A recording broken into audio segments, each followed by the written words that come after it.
If you haven't already been before, I would strongly recommend a pilgrimage to Beamish. This ever-growing open-air museum takes the very best of North East heritage and moves it, literally brick by brick in some cases, onto its site to preserve it for the future. I've been many times, and each time the site just gets bigger and bigger and takes you on a journey through history, from the early Victorian and Edwardian to the love power of the 1960s. Both my mum and I had nostalgia as we recognised many things my mum, and to a lesser extent myself, grew up with my nana and grandad. In the 1900s pit village, apart from the great fish and chips, you will find the engine sheds of the colliery railway. Here are the homes of the various shunting engines that are used around the pit. The majority are still working engines, even the one that many call the coffee pot. It's not known who invented the first vertical boiler locomotive. However, there is one that we do know of that predates commercial manufacture, and this was built in 1829. At the Rainhill trials, there was an example of a vertical boiler, that being Perseverance.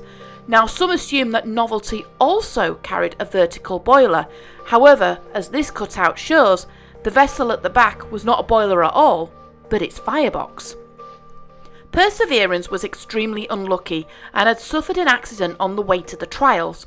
The owners had spent the majority of the trials trying to repair it, and it managed to be entered in the latter stages of the competition, achieving a mere 6 miles an hour. It was simply outshone by the other competing engines, but it did win a consolation prize. Although it can't be confirmed, because of the horizontal boilers of Rocket and Sans Pirelli, it is plausible that the idea of vertical boilers might have been shelved, but the idea never went away. Now, there's a few big drawbacks to horizontal boilers. Firemen have to be really careful when it comes to filling the boiler. Too much water and you risk priming the boiler. Too little water and you risk exposing the crown sheet. Locomotive boilers reach temperatures much higher than normal boiling point of water, but due to the pressure inside the boiler, the water remains liquid. It's superheated, but will act as a liquid. When the regulator is opened, this causes pressure to lessen as the steam is released. This lessening of the pressure will allow some of the water in the boiler to be turned into steam. If there is a breach or a sudden lack of pressure, this can cause what's called a flash boil. It can happen so quickly and with so much force, it can literally rip the engine apart. This is known as a boiling liquid expanding vapour explosion, or a BLEVE. You have more risk of a BLEVE when going up or down hills.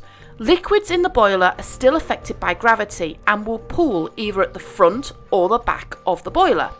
If an engine is working in an area that is naturally uneven, such as a mine, then this caused a lot of work for the firemen and a lot more risk. Another disadvantage was the horizontal boiler's physical width and length. A steam engine has to be built around the boiler. This is why a boiler replacement is such a big thing. Also, the bigger the boiler, the more support it needed. This meant working in narrow and cramped situations much more difficult. Clearly, shunting and pit engines needed something unique to overcome these challenges, and in the 1860s, manufacturers turned to the vertical boiler. The way that the vertical boiler worked was simple. It's everything the horizontal boiler has, just stacked. The firebox would be located at the bottom, with the boiler tubes placed above it. The tubes would then be placed in various designs. For example, the cross tube boiler where the tubes would be crossing over or horizontally. But generally, vertical tubes were more commonly used in locomotives. The water would then sit above the firebox in the boiler, and the smoke box would sit on top of that. The water would be superheated as before, but because it's sitting on top of the crown sheet, unless the boiler was on its side or run completely dry, exposing the crown sheet was simply not possible. No matter the incline, it was so much safer, and because the engine no longer needed to be built to support the boiler, repairs and overhauls to the boiler were much simpler. If the boiler needed to come off, it could simply be lifted with little fuss. The advantages of vertical boilers were easy to see, and De Winton of Carmarthen was the first to manufacture them for commercial use. They focused on the narrow gauge market. There was a known example for a local Welsh quarry, however no known number exists and there's limited information. Others followed, and soon, because of its size, the technology spilled off the tracks and actually into motor cars and steam wagons. The average lifespan of a working steam engine is roughly estimated to be around about 30 years, and it seems that going through the archives, there seems to have been a very limited run on these style of locomotives, as many were withdrawn by the turn of the century and were replaced. Although they filled a need, these boilers were very limited in their capacity, and the only way to make them more powerful was to make the boilers taller, which was obviously a problem in itself. Coupled with the more powerful and smaller locomotives on the market, many of these engines were scrapped or shunted into the back of the shed and forgotten.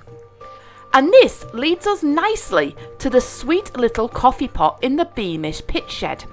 Number 1 was built at the height of the vertical boiler production in 1871 by Head Wrightson Company. They were well known for building large industrial units and machinery and supplied the North East England with anything metal. They helped build anything from bridges to ice rinks, but they dabbled a bit in locomotives. Using their vertical boiler technology, they patented a standard design and would use the design as a template and then amend the engine to the customer's needs. Kinda like adding optional extras to a brand new car. In this case, the engine that they built was to be used in a quarry, and because of its larger loads, sprung buffers and a large water tank was ordered. The engine was ordered and a princely sum of £445 was paid. The engine was given the number 1 and sent to work at the Betchworth Quarry for the Dorking Grey Stone Line Company. It worked like a champ and was eventually withdrawn in 1952, having worked for the same company for a staggering 81 years.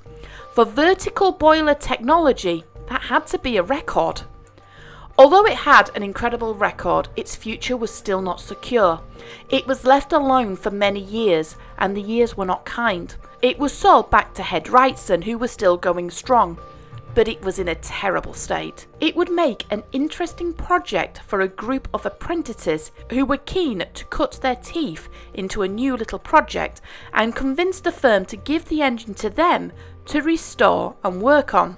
They decided to convert the engine from steam to compressed air so it could be demonstrated working. The apprentices' work paid off, and the new Beamish Museum was offered the engine for their growing collection. Beamish accepted, and work began to restore the engine back to steam and into full working order. This is evident as it was steaming proudly in the mid-1980s. But age was finally catching up on this little engine. During its life, it had gone through so many overhauls and boilers, no one would keep up, and its maintenance was becoming problematic. For many years, it was decided to place the engine in the shed as a static, with only overhauls and fresh paint to keep up its appearance. That was until 2006, when a lottery grant helped get number 1 steaming again. It was given a brand new custom boiler, however many of its original features remain. No one really knows the engine's original colour, as Head Wrightson by now had gone out of business and most of the paperwork was lost, so it was given the colour as red. This plucky little engine is still going strong today and can be seen on special occasions doing demonstrations around the pits. Vertical boiler engines are a wonderful little lot, and many engines survive in varying gauges and some not even on the tracks.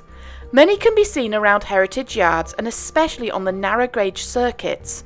There's one that was once even plonked on a roundabout. They're not what you would expect when you think of steam engines, but they have a charm, and given the chance like number 1 had, they proved to be very useful little workhorses.